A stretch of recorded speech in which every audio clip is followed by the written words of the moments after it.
Hi, Mark. This is Tanya, Tangling speaking. My student number is 44. I'm a freshman at NCUE. Today, I'm going to read a speech given by Tasos Frantzolas. This speech is called Everything You Hear on Film is a Lie. I want to start by doing an experiment. I'm going to play 3 videos of a rainy day, but I've replaced the audio of one of the videos, and instead of the sound of rain, I've added the sound of bacon frying. So I want you to think carefully which one the clip with the bacon is.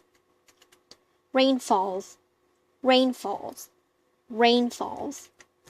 All right, actually, I lied. They're all bacon. Bacon sizzles. Applause. My point here isn't really to make you hungry every time you see a rainy scene, but it's to show that our brains are conditioned to embrace the lies. We're not looking for accuracy. So on the subject of deception, I wanted to quote one of my favorite authors. In The Decay of Lying, Oscar Wilde establishes the idea that all bad art comes from copying nature and being realistic, and all great art comes from lying and deceiving and telling beautiful and true things. So when you're watching a movie and the phone rings, it's not actually ringing. It's been added later in post-production in a studio. All of the sounds you hear are fake. Everything apart from the dialogue is fake. When you watch a movie and you see a bird flapping its wings, wings flap. They haven't really recorded the bird. It sounds a lot more realistic if you record a sheet or shaking kitchen gloves. Flaps. The burning of a cigarette up close. Cigarette burns. It actually sounds a lot more authentic if you take a small saran wrap ball and release it. A saran wrap ball being released. Punches? Punch. Oops, let me play that again. Punch. That's often done by sticking a knife in vegetables, usually cabbage. Cabbage stabbed with a knife. The next one? It's breaking bones. Bones break. Well, no one was really harmed. It's actually breaking celery or frozen lettuce. Breaking frozen lettuce or celery. Laughter. Making the right sounds is not always as easy as a trip to the supermarket and going to the vegetable section. But it's often a lot more complicated than that. So let's reverse engineer together the creation of a sound effect. One of my favorite stories comes from Frank Serafini.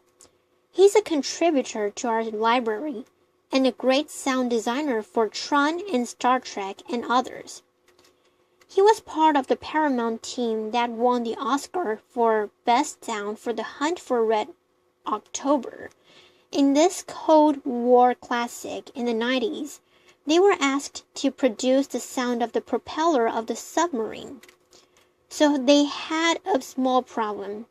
They couldn't really find a submarine in West Hollywood. So basically, what they did is, they went to a friend's swimming pool, and Frank performed a cannonball or baba. They placed an underwater mic and an overhead mic outside the swimming pool. So here's what the underwater mic sounds like. Underwater plunge. Adding the overhead mic, it sounds a bit like this. Water splashes. So now they took the sound and pitched it 1 octave down, sort of like slowing down a record. Water splashes at lower octave. And then they removed a lot of the high frequencies, water splashes, and pitched it down another octave. Water splashes at lower octave. And then they added a little bit of the splash from the overhead microphone. Water splashes. And by looping and repeating that sound, they got this. Propeller churns. So, creativity and technology put together in order to create the illusion that we're inside the submarine. But once you've created your sounds and you've synced them to the image, you want those sounds to live in the world of the story. And one of the best ways to do that is to add reverb. So this is the first audio tool I want to talk about. Reverberation, or reverb, is the persistence of the sound after the original sound has ended. So it's sort of like all the reflections from the materials, the objects, and the walls around the sound. Take, for example, the sound of a gunshot. The original sound is less than half a second long. Gunshot. By adding reverb, we can make it sound like it was recorded inside a bathroom. Gunshot reverbs in bathroom. Or like it was recorded inside a chapel or a church. Gunshot reverbs church. Or in a canyon. Gunshot reverbs in canyon. So reverb gives us a lot of information about the space between the listener and the original sound source. If the sound is the taste, then reverb is sort of like the smell of the sound. But reverb can do a lot more. Listening to a sound with a lot less reverberation than the on-screen action is going to immediately signify to us that we're listening to a commentator, to an objective narrator that's not participating in the on-screen action. Also, emotionally intimate moments in cinema are often heard with zero reverb because that's how it would sound if someone was speaking inside our ear. On the completely other side, adding a lot of reverb to a voice is going to make us think that we're listening to a flashback, or perhaps that we're inside the head of a character, or that we're listening to the voice of God. Or, even more powerful in film, Morgan Freeman. Laughter. So, applause. But what are some other tools or hacks that sound designers use? Well, here's a really big one. It's silence. A few moments of silence is going to make us pay attention. And in the Western world, we're not really used to verbal silences. They are considered awkward or rude. So silence preceding verbal communication can create a lot of tension. But imagine a really big Hollywood movie where it's full of explosions and automatic guns. Loud stops being loud anymore after a while. So, in a yin-yang way, silence needs loudness and loudness needs silence for either of them to have any effect. But what does silence mean? Well, it depends how it's used in each film. Silence can place us inside the head of a character or provoke thought. We often relate silences with contemplation, meditation, being deep in thought. But apart from having one meaning, silence becomes a blank canvas upon which the viewer is invited to paint their own thoughts. But I want to make it clear, there is no such thing as silence. And I know this sounds like the most pretentious TED Talk statement ever.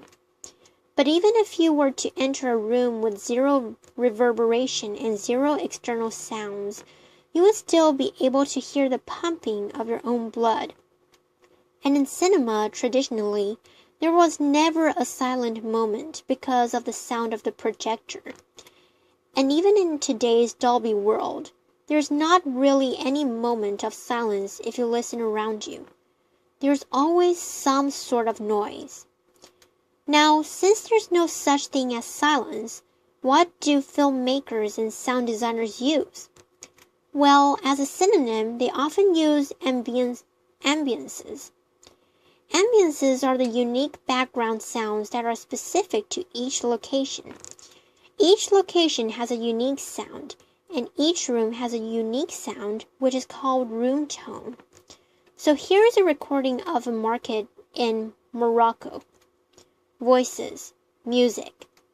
And here's a recording of Times Square in New York.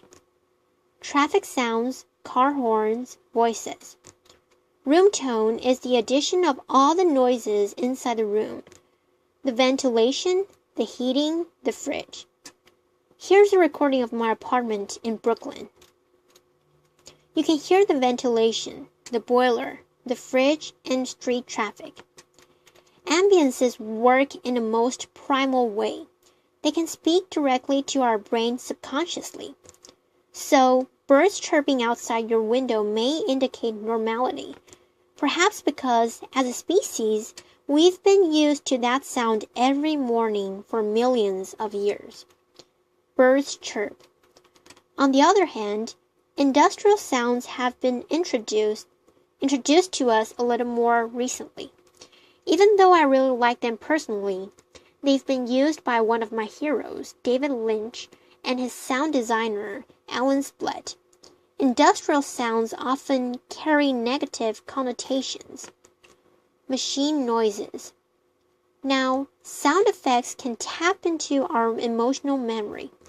Occasionally, they can be so significant that they become a character in a movie. The sound of thunder may indicate divine intervention or anger. Thunder. Church bells can remind us of the passing of time, or perhaps our own mortality. Bells ring. And breaking of glass can indicate the end of a relationship or a friendship. Glass breaks. Scientists believe that dissonant sounds, for example, brass or wind instruments played very loud, may remind us of animal howls in nature, and therefore create a sense of irritation or fear. Brass and wind instruments play. So now we've spoken about on-screen sounds, but occasionally the source of a sound cannot be seen. That's what we call off-screen sounds, or acousmatic. Acousmatic sounds, well, the term acousmatic comes from Pythagoras in ancient Greece, who used to teach behind a veil or curtain for years, not revealing himself to his disciples. I think the mathematician and philosopher thought that, in that way, his students might focus more on the voice and his words and his meaning, rather than the visual of him speaking. So sort of like the Wizard of Oz, or 1984's Big Brother, separating the voice from its source, separating cause and effect separating cause and effect sort of creates a sense of ubiquity or panopticism, and therefore authority. There's a strong tradition of acousmatic sound. Nuns in monasteries in Rome and Venice used to sing in rooms up in galleries close to the ceiling, creating the illusion that we're listening to angels up in the sky. Richard Wagner famously created the hidden orchestra that was placed in a pit between the stage and the audience. And one of my heroes, Aphex Twin, famously hid in dark corners of clubs.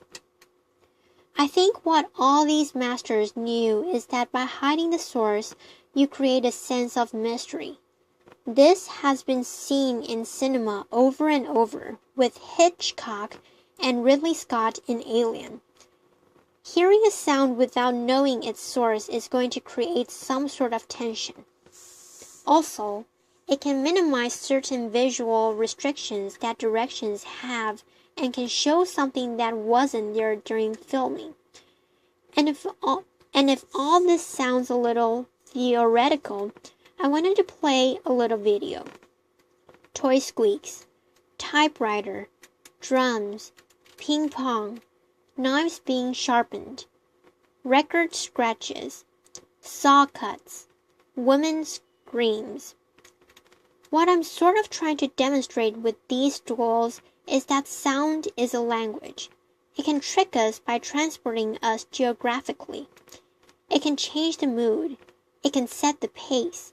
It can make us laugh or it can make us scared. On a personal level, I fell in love with that language a few years ago and somehow managed to make it into some sort of profession. And I think with our work through the sound library, we're trying to kind of expand the vocabulary of that language. And in that way, we want to offer the right tools to sound designers, filmmakers, and video game and app designers to keep telling even better stories and creating even more beautiful lives. So thanks for listening. Applause. Okay, this is the end of the speech. Mark, thank you so much for listening. I'll see you next time. Bye.